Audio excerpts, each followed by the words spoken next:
it later. Looks like the thing is started now. And again, we welcome you all to the call. The topic this week is gender identity.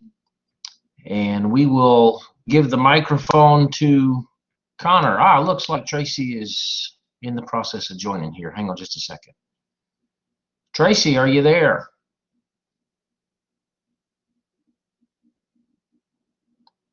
You'll need to click on. Yeah, good deal. Okay. Tracy, yeah, wonderful. Yay. Good. Sorry, guys. I was having some challenges with this phone. All right. Well, I was worried today that I had not ever given you the link to get into the call, so I was glad when I saw the email pop up from the doodle poll. Sure. I was trying to use an old link, so I guess that it's not valid, but good. Well, I'm glad we're connected, so thank you. All right. Outstanding. Good. Well, let me let you know we are video recording this just in case anybody else from the class wants to watch it later. There's another 6 people in the class. A lot of them have other commitments on Tuesday nights and not able to join us. But on the call with us tonight, we have Mr. Connor Davis, who did all the prep work for our class on the topic, and Mr. Kenneth Spry, and Ms. Lauren Cordell, and Ms. Renee Thomas. And they'll kind of introduce themselves to you as you go. But as a quick background to the 4 of you, Tracy is, at least the last I heard any updates, and it may have changed since then. Used to work with her at the Phoebe Putney Health System, and when I was there, which has been about 4 years ago now, time's going by pretty quickly, she was the Assistant Vice President of Human Resources with responsibility over employee relations and recruiting. And for all I know, she may be way farther up in the ranks by now there. She was with Palmyra in Albany for a long time, and when the merger happened, our Senior VP of Human Resources saw talent and brought her into the Phoebe HR team, and she handles about half of what goes on there from an HR perspective, sharing some of the responsibilities with Mr. Will Peterson, who we'll try to get onto a call at some point in time. But I've given her a little bit of background on the topic of the week is gender identity and how that is having an impact on our workforce. And Tracy, if you want to kind of give them a hello or something, what we plan on doing is letting Connor give us the intro from what he has studied, and then we'll just kind of have a round robin and let folks talk, share ideas, and you share what's going on out in the real world, because I'm so far out of touch with what's going on in the real world, it's scary sometimes. Sure. Well, thank you. Thank you for that nice introduction. And hello, everyone. Mark, not much has changed in my world other than the fact I picked up extra responsibilities over the last year, but I also have OD, and I'm proud to say that I'm also an instructor for GSW. Mark knows that's something that I've been interested in doing for a very long time now, and so I'm teaching my first class, and so that's exciting. When Mark reached out to me about this opportunity, I thought it was such a unique topic, especially here in the South. Believe it or not, we don't have as much exposure to the gender identity as in some other areas, but I have had some encounters, and I'll be glad to share those with you guys. So I'm real interested to hear what you've learned and to just get a scholar perspective on it. So I'm looking forward to hearing what you all have prepared tonight. All right, and as a follow-up on that, she recently has received her master's degree from Troy in health administration, I believe. It was actually in human resources, yeah. In human resources, okay, cool. And she is teaching a master's level class. I am. With GSW yes. School of Nursing. That's correct, yes, in human resources. So. In human resources, very good. Well, we appreciate your time. She does her class online, so she's got a little bit of a familiarity with the Georgia View and all that kind of stuff. Yeah. All right, well, Connor, let me get you to unmute your microphone, sir, and kind of give us the 30,000-foot level of what this topic is all about and why it is of any interest whatsoever to future HR stars. Thank you, Dr. Grimes. My topic was, of course, gender identity. And what I've found on the SHRM website was quite a few things. There was this one article I read back in 1996 where a woman or a man who later transgendered into a woman was discriminated against, was immediately terminated after she expressed her want to become a woman. Well, back in 1996, only 500 companies, had a transgender employee. Well, 20 years later, over 18 states have approved the legislation that it's illegal to discriminate against transgender employees, and 325 companies now have diversified their workforce into allowing transgender employees. And there's a big stink about Target and their legislation with their bathroom. Should it be transgender? Should it not be? In light of recent events, the Atlantic Coast Conference has moved their football championship from North Carolina after the passing of the transgender bathroom law because they feel it's a liability to its fan base. They want to create a family-friendly environment, which is a common misconception. HR's role currently is more important than ever with benefits. Got to make sure that you cover all the bases with that, diversity, with the dress code. Make sure it's not, disparately impacting some and not others. And the recruitment process, you really ask someone in an interview, hey, are you thinking about becoming a woman one day? You have to be careful of what you ask them. And the complications with the IRS can be hard for companies because it requires a full year for you to allow yourself a name change on your W-2. So if if you legally transform a man to a woman, you have to have a full year of that name change, or you can't get your W-2 back on your taxes, which is tough. But I mean, that's what I got from all of this. Okay, very good. Thank you. So what, Tracy, as you think about the kinds of interactions you have with higher ups in the organization at the C level, what are the kinds of things that they are looking to HR for in a matter like this? Well, so I think from a higher up perspective, obviously the liability is the forefront topic. So what you can say, what you can't say, what you can and cannot ask. And what we find at Phoebe and also with HCA, it was a very HCA, for those on the phone, HCA was also Palmyra. So HCA was the holding company that purchased Palmyra Hospital, and they were an international company, and they were it was a different approach. They were more worldly, I guess is the best way to say that, more open than we were with Phoebe. Not to say Phoebe was closed-minded. Phoebe was sheltered. I think we didn't have the exposure that that the HCA environment had, and so the HCA policies were very liberal, where the Phoebe policies were very conservative. And the policies that I'm referencing are those more around our benefits and, who was covered from a partnership perspective. So if you have gay couples, were their partners covered under benefits. And until the national legislation came in and forced companies like ours to offer and cover partner benefits, we simply did not. And so I think that once that change happened is where they really looked to HR to help guide them through what that coverage looked like, and making sure that we were compliant with federal regulations regarding same-sex marriage and offering partner benefits. And so obviously Phoebe is compliant.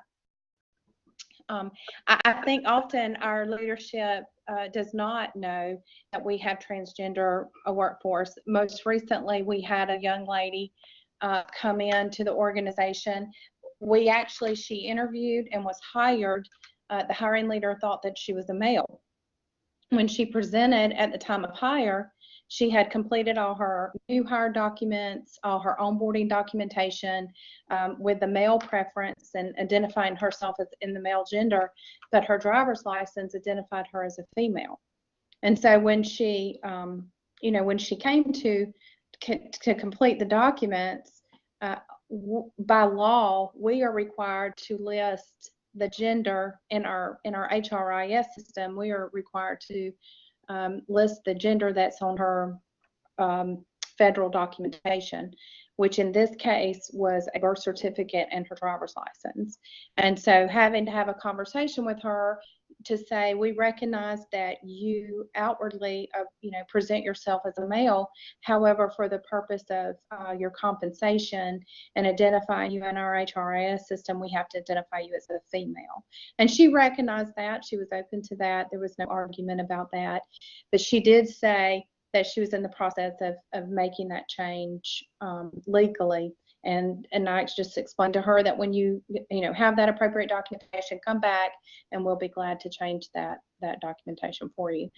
We did take one extra step just to make sure that we were accommodating her needs, and that was to ask her if she needed any type of reasonable accommodation during her transgender transformation, during that transition, and to which she replied no. So we were comfortable with that, because on those units we have one bathroom. It's not identified as a male or a female bathroom. So she was comfortable with that. So that's been, from that perspective, again, Mark, back to your original question, it's really about guidance, making sure that we're treating people fairly, respectable, and making sure that we are accommodating any needs that they may have.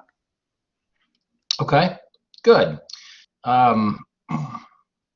From the folks who are in the class, what are some thoughts that you've got on what some of the challenges are? Maybe what some of the concerns might be from management, from coworkers, from clients or customers? All those things are part of the discussion when we're talking about what's the right thing to do.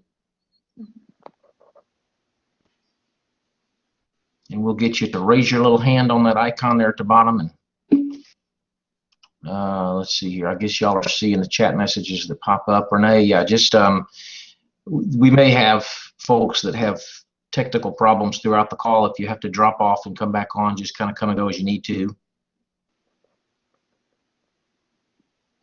What do you think? What are some of the things that might be concerns? What are the pros and the cons of, as Tracy said, having a little bit more open-minded policy? Pros and cons of being a little bit more conservative in your policy? Mark, as they are thinking about that, I'll pose a question to them that may spark some conversation. So as a patient working in a healthcare facility, obviously we have to be even more sensitive. Our patients, the majority of them are geriatric patients, Southern geriatric patients, so those that are older, certainly more conservative.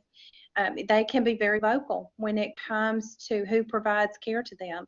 And so having a transgender male or transgender female provide care to them, especially one that is early in their transition, can be, as you can imagine, very challenging. So I pose the question, to the class as a consumer of healthcare, how would they respond to having a transgender employee provide health care to them?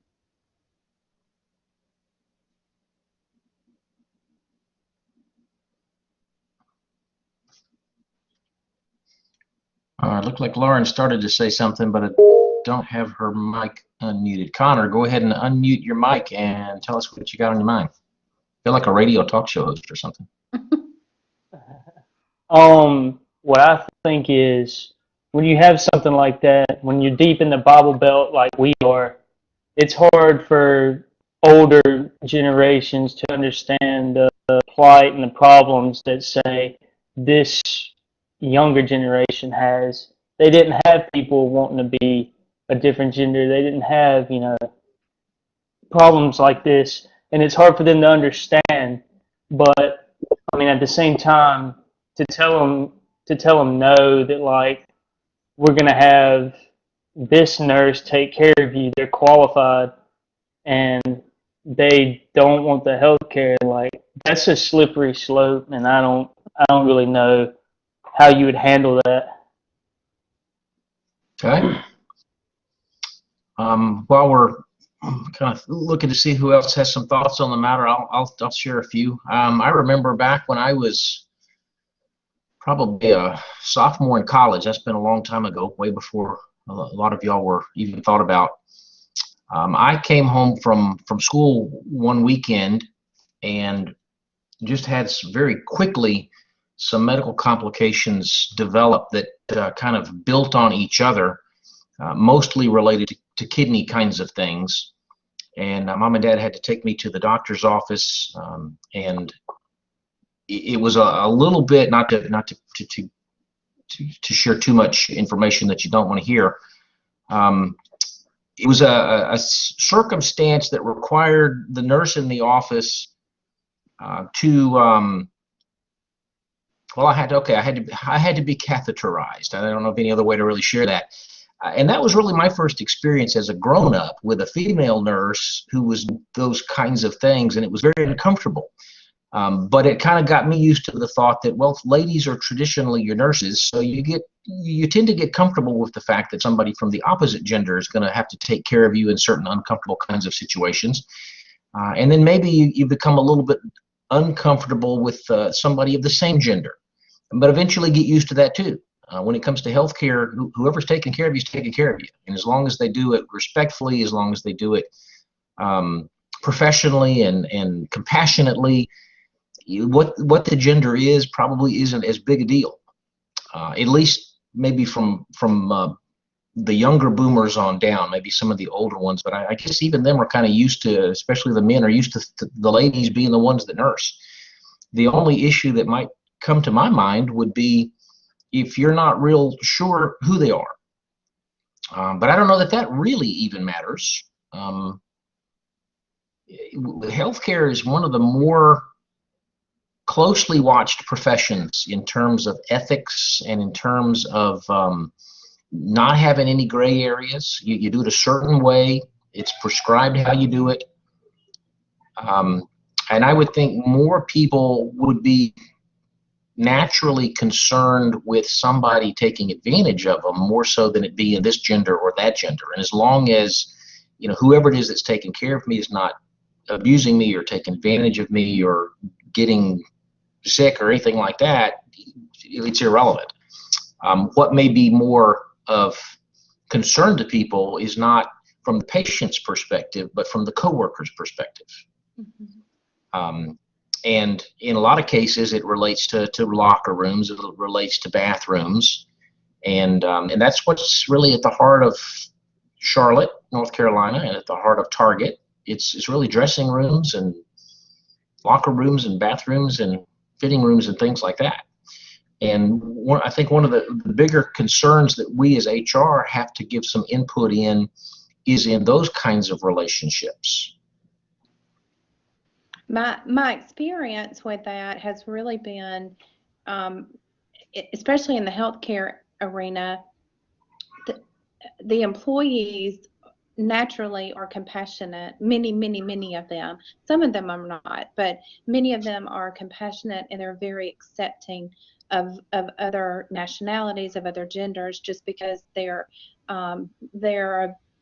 approach to life is to provide care to other people. And so to find a healthcare provider that is just outright discriminatory is very rare in my mind, or my experience. You have some that don't understand, but again, overall, from an employee perspective, they work side by side with each other, and their natural ability is to love and take care of each other, and so they tend to be more accepting.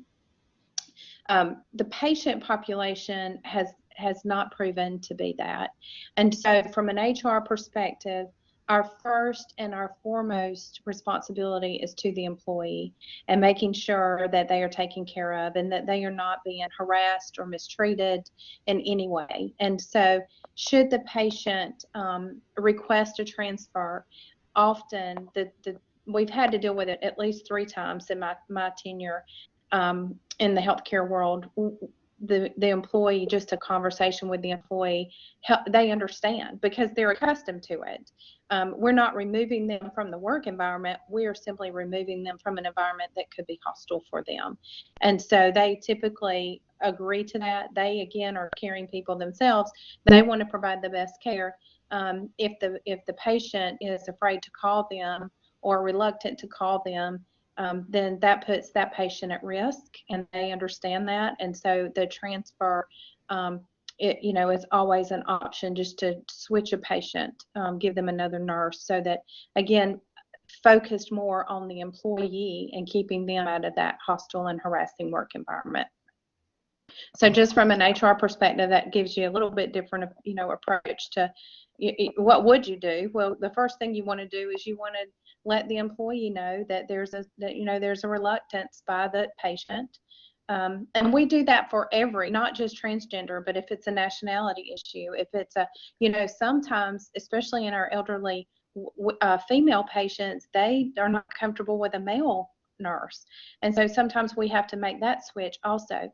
But again, it's always with the understanding that we are removing them from the employee from an environment that may not be positive. Okay. Kenneth has got a military background, and you normally are very open with your thoughts here. We haven't heard anything from you tonight. I'm going to put you on the spot here. What thoughts do you have, Kenneth, about?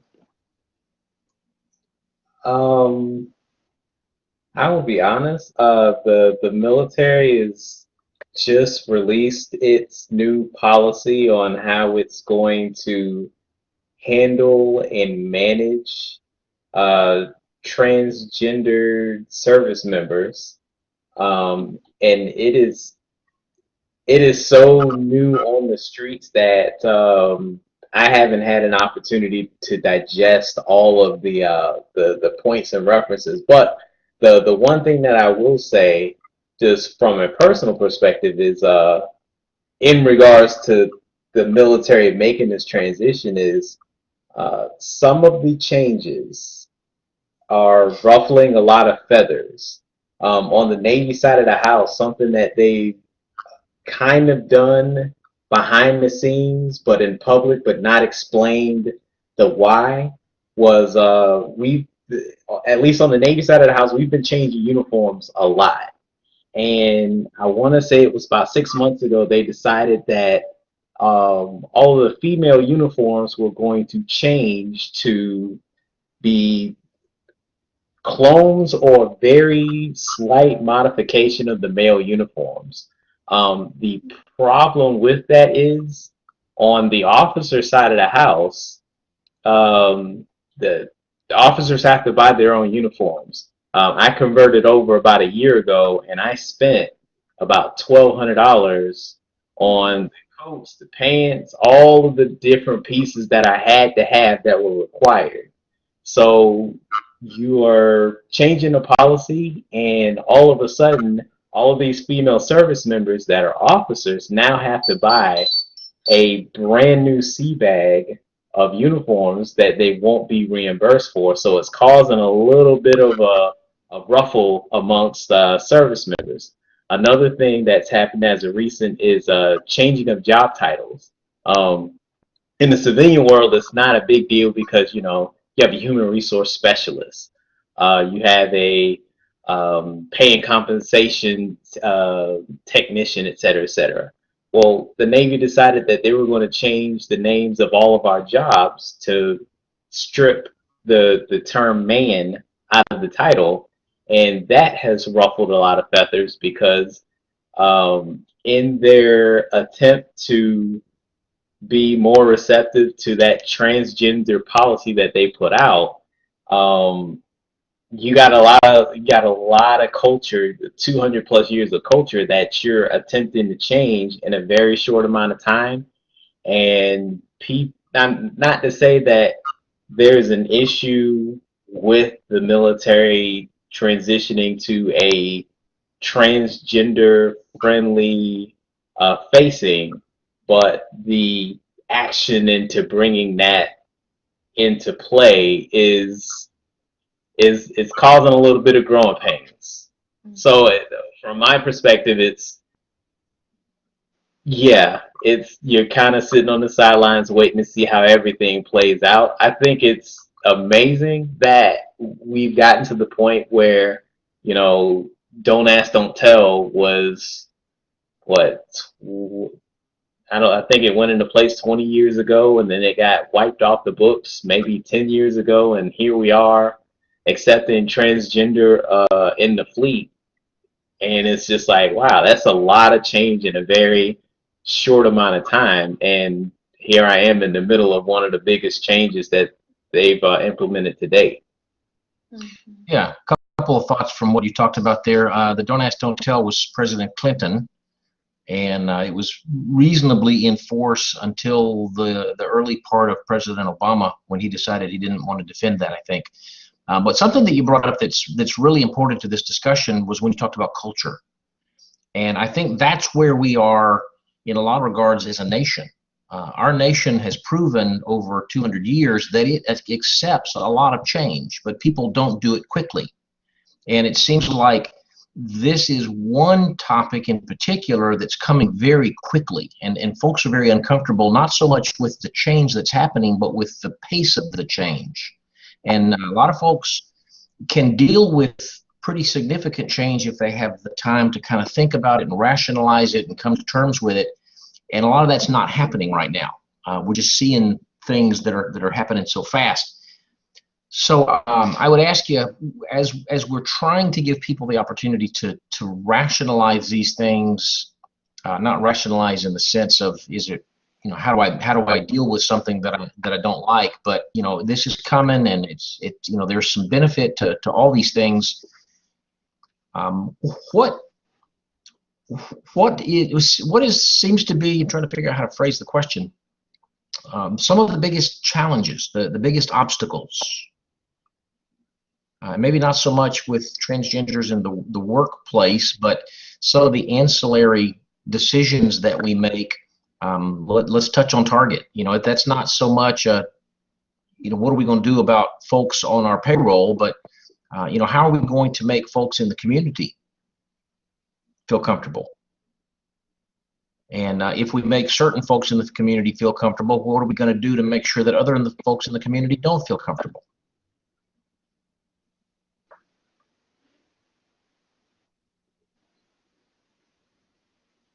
Who has thoughts?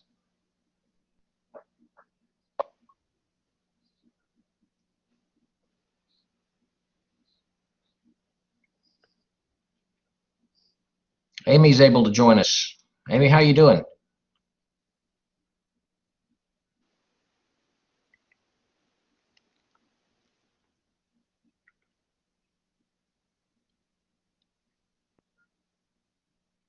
Can you hear me now, sir? Yeah, I gotcha. Don't have a video feed Okay, yet, but I do have the audio. Good. Well, I'm glad you're able to join us here. We've got Tracy Santamont from Phoebe Putney Health System, who is Assistant VP of Human Resources, and she's been sharing some thoughts with us about the transgender issue that's going on.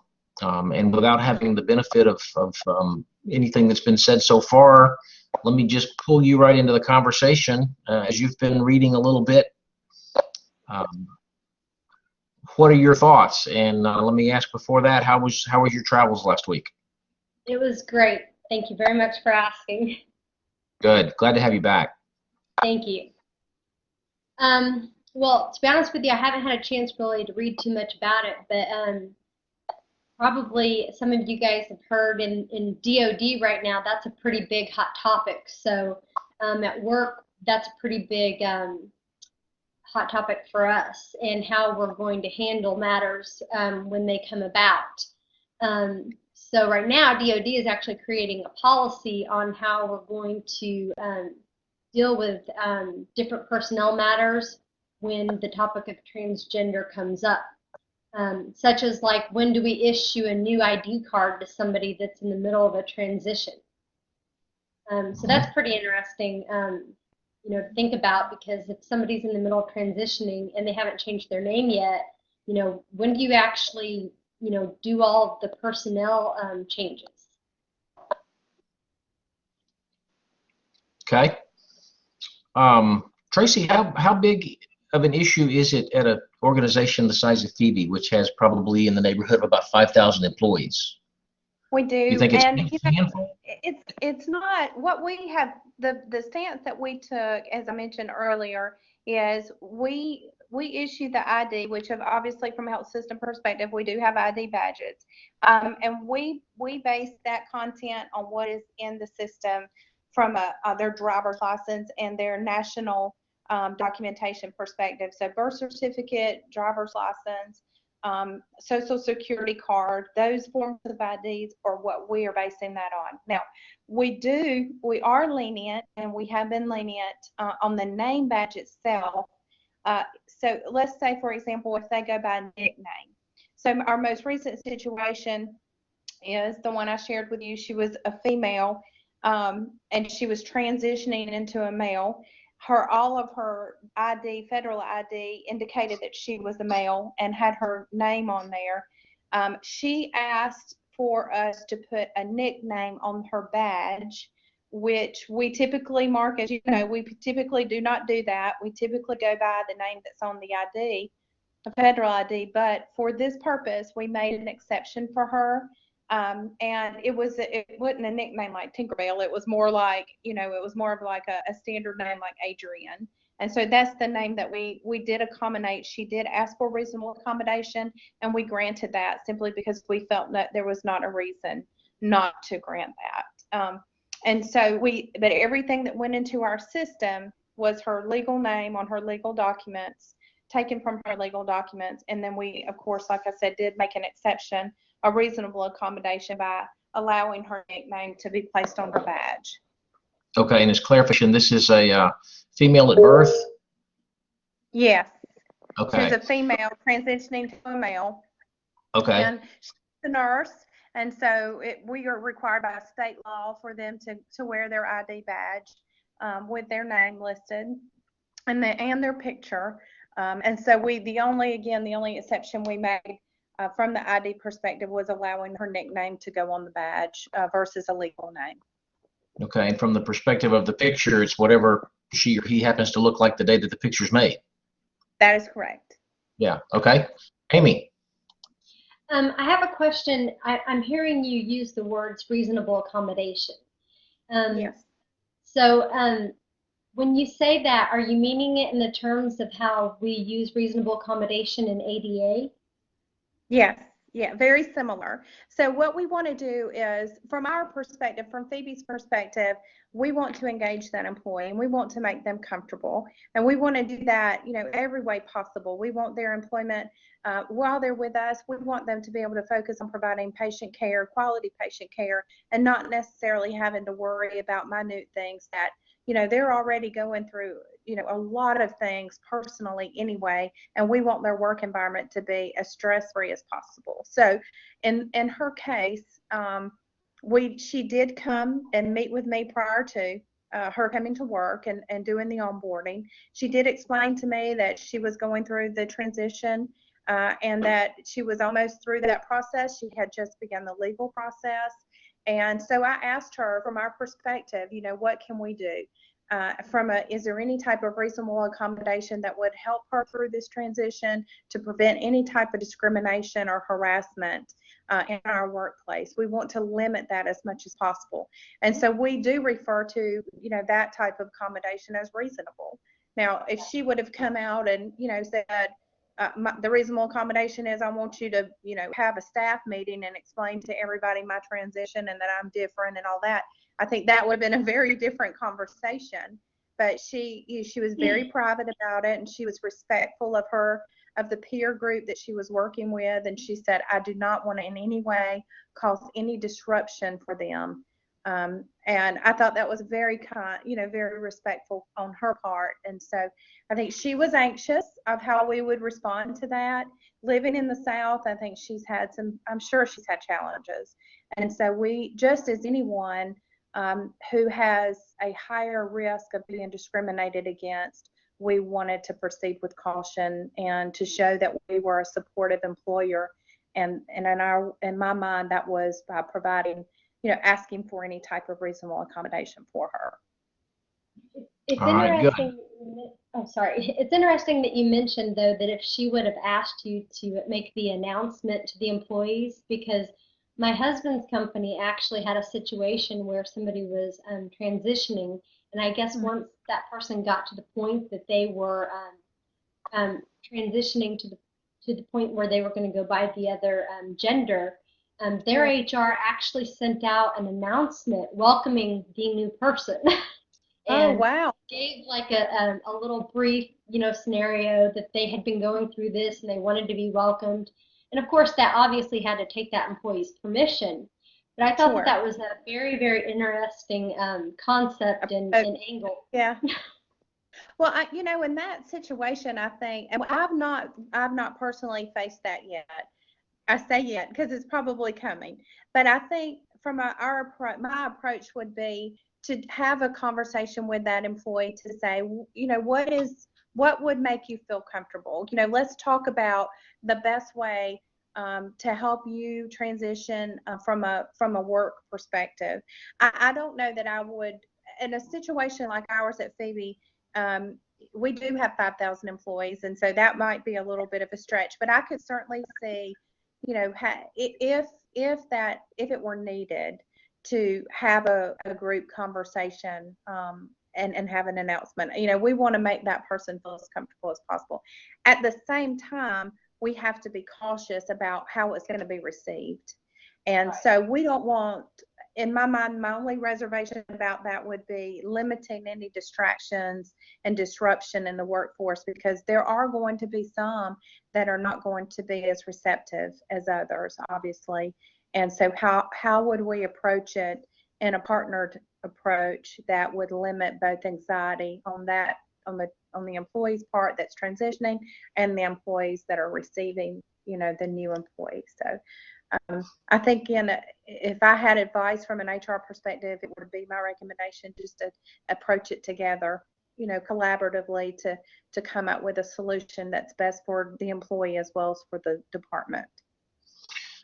I want to follow up on something Amy brought up there. When you talk about reasonable accommodation, all of our HR training immediately kicks in the connection with disability. And we could see where there would be a strong argument that this is not a disability, this is just confusion or something. And disability would be a physical handicap or a mental handicap or something. So why is it necessary to use terms like accommodation? Are we trying to inadvertently send the message that while you're in the process of going through this transition, that there is something wrong with you that is disabling you? It's obviously not something physical, so is it something, in fact, mental? And let me give Tracy a second to think about that. Amy got her hand up, and then Kenneth got his up. And the reason why I brought that up is because, a lot of times if somebody's having a hard time performing the essential functions of their job, we give them a reasonable accommodation. And maybe if they're having a hard time, with their coworkers in dealing with the transition, if we're saying reasonable accommodation, are we going to be willing to offer them a reasonable accommodation in their performance standards during their transition? So I just wondered where that line would be crossed when we start using that word. All right, let me jump over to Kenneth real quick. I'm going to give Tracy a lot to think about here. So when she said reasonable accommodation, what came to mind was more so on the religious side of the house, where you can have a belief, and I respect the fact that you have that belief, and if you worship the flying spaghetti monster, to each his own. Doesn't necessarily have anything to do with me, but that's all on you. When I see somebody, if I were to encounter somebody in the transition and somebody mentions the term reasonable accommodation, I kind of I kind of put it more on the side of the street in the sense of on religious accommodation more so than ADA.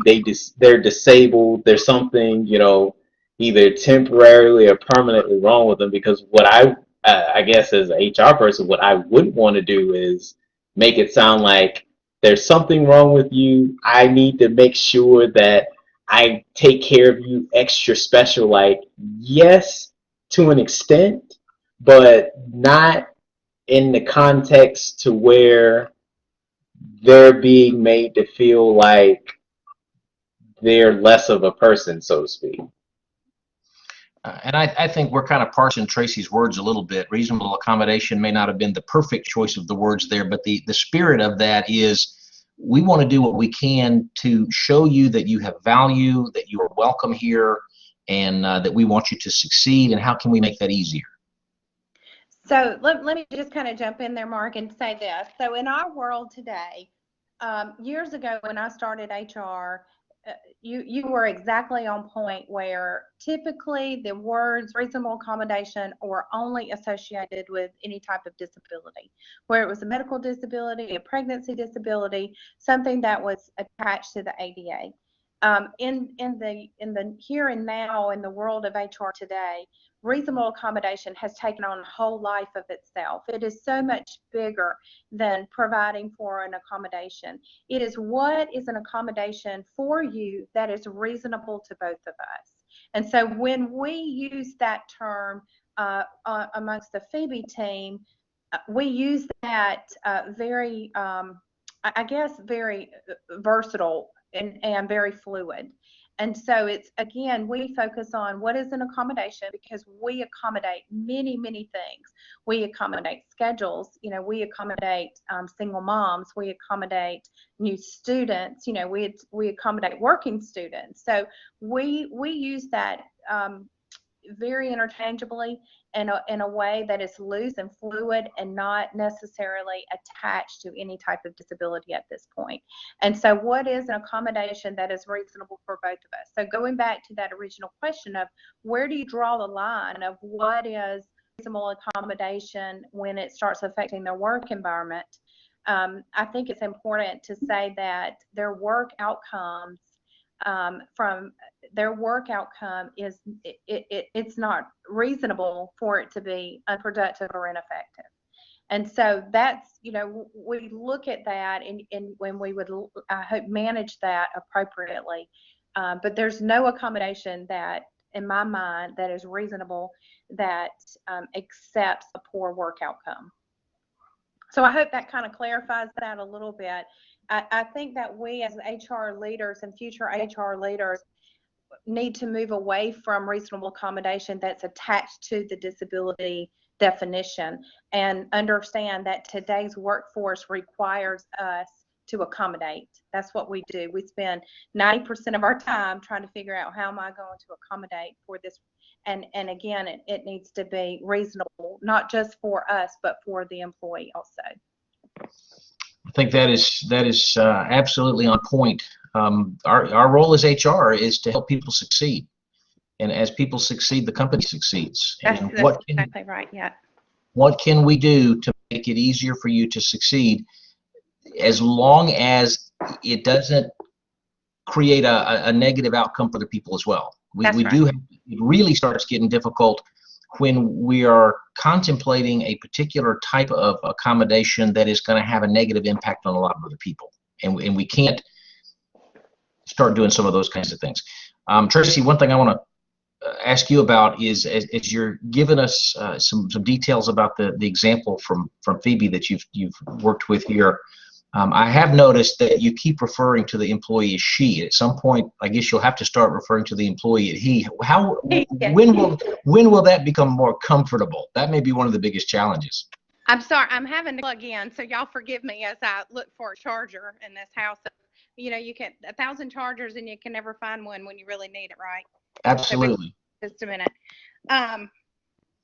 I think, again, for us, we have decided, because we did have this situation come up recently where we employed someone who was in that transition. And so for us, he will become a he when that legal documentation comes through. And I know that's insensitive. Now, when I was meeting with her, um, she refers to herself already as a him. Now, for me, I did not work with her on a regular basis, so it wasn't an issue for me. At the time, for me personally, it is about that legal documentation, though, when they legally become a male. Now, her staff, her coworkers, and her leadership referred to her as a him.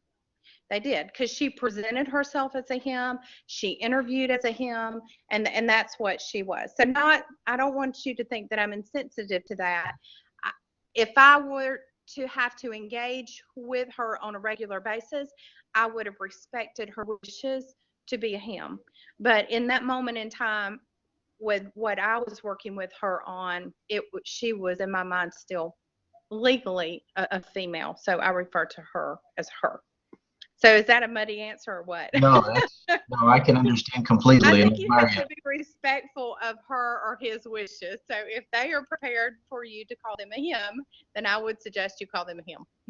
do you think that it is harder for the coworkers, for this person to come in off the street and make a decision of him or her, or is it harder for somebody they've been working with for 5 years who's in the process to decide whether it's now him or it's now her? I think in different environments, it's going to have a different outcome. So for us, the way that our workforce is in the departments and the units and working so closely together, I would think that if a person comes in and they've been working side by side with a team for 5 years, that it would be the staff would be prepared. This would be a transition, not a change. So over the last 5 years, they probably would have been side by side while this person was going through this transition. And it may be a little easier for them to make the final change because the team's been there. They've been beside them. Whereas if you're just coming in off the street, I can see where that's easier too. So I think it really depends on the work environment that they're in. One that doesn't work maybe as closely together, and then coming in one day as a man and the next day as a female, I think that might be a little challenging. Okay, good. Well, we're kind of pushing up on the end of our hour here, and we need to let our students get about their daily work and all, and let Tracy get back to being a mom and being a valued employee who probably is thinking about work even when she's not there, and teaching and all those kinds of things that go along with it. Hopefully one thing that everybody's really started to pick up on in the course of this call is that change is going to happen.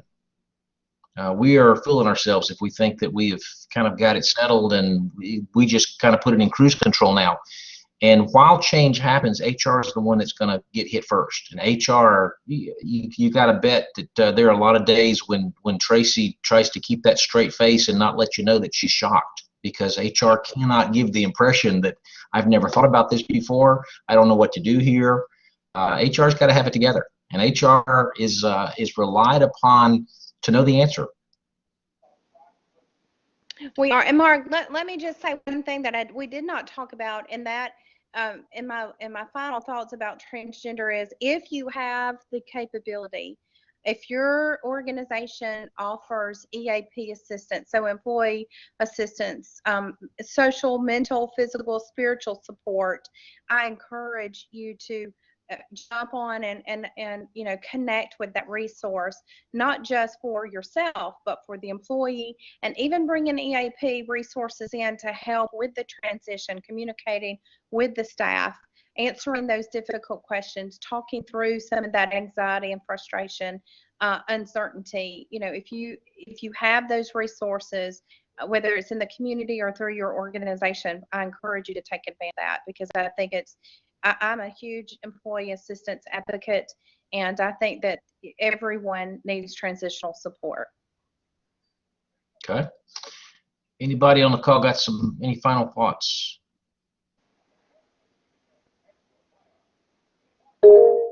Renee. I just want to say we have an employee that's fairly new, and they recently he just said that he is going to start transitioning. I don't know the full story because he hasn't been to work in a while, but um, he says he wants everyone to call her she and call her a female name, and that to work there, that's what he would need. Um, but I have noticed some employees are like, they're not going to call him, the girl name. And so I'm just wondering, like, how's this gonna go? Like, I they think don't that'll have be, to. in that case, I definitely think bringing someone in to help transition. And often I find that if we treat people with respect, and empathy, and understand that they imagine how stressful it is for this employee to have gone through this situation themselves, I don't think anyone would just wake up one morning and say, okay, today I'm going to be a male, or vice versa. And so looking at it from the eyes with empathy and understanding. Um, and I encourage you to encourage your teammates to, not that they have to be accepting of the decisions that he makes, but to treat him with kindness. I think that will go a long way. And because regardless of whether or not they accept him or understand the choices that he makes, any anxiety, any backlash is disruptive, and it causes unproductive time, right? And so what we find is that we encourage people just to be kind to each other, and you don't have to believe in what the decision he's made. And you don't even have to accept it. You just have to stay focused on your work environment, stay focused on what you're there to do, and to just treat him with kindness. Yeah, absolutely. In some regards, it's really kind of silly to have a discussion about whether I need to call you John or Susie, because I could call you Giraffe, I could call you Penguin. A name is just a name. It doesn't really have any significance. HR, with so many of the topics we have this semester, with ban the box, with all the different racial implications and the gender and everything, what it really boils down to from an HR perspective is, can this person do this job? That's right. Yeah. It doesn't matter if they're missing their right arm. It doesn't matter if, whatever. Can they do the job? And whether this person wants to be called he or she, it really is, from an HR perspective, is irrelevant if he or she, whichever, can do this job. And that's probably easier for an HR person to really understand and buy into than somebody who doesn't have any frame of reference for HR. Somebody from the general public who is so politicized and who has stereotypes and all these kinds of things, it's a whole lot harder. And one of the biggest challenges for HR is to communicate to folks that what we're interested in is being a good team. Yeah. And supporting each other. And, if we take it back to the church realm, is loving people the way they are, and not, making decisions on who's right and who's wrong, but just recognizing value in people. And that doesn't make it easy. Target has made a lot of enemies trying to do what they think is right. Because, there's so many people that have it is so black and white and right and wrong. And, the other side doesn't know what they're talking about, and, whatever. It's challenging.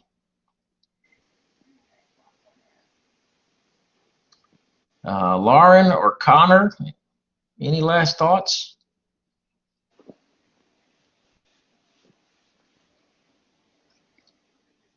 I don't want to say any last words. It sounds like you're about to be executed. If not, then Lauren can't get her mic to work. Okay, well, if you want to type real quick into the chat box, we can try to answer that. We're up on 9 o'clock, so we do need to let Tracy go. Well, thank you for letting me be a part of your class tonight. This was great. Oh, I appreciate you doing it. I'll call you so you can teach me how to do this with my class. Oh, absolutely. Yeah. Cool. Nice. Yeah, if you've got a few minutes one day when you're in the office and you can log into Georgia View, give me a buzz and I'll walk you through it while we're right there on the phone. It's a lot of fun. It's a lot of fun. Okay, very nice. And not very hard to do at all. All right. Well, I'm going to officially end our recording here.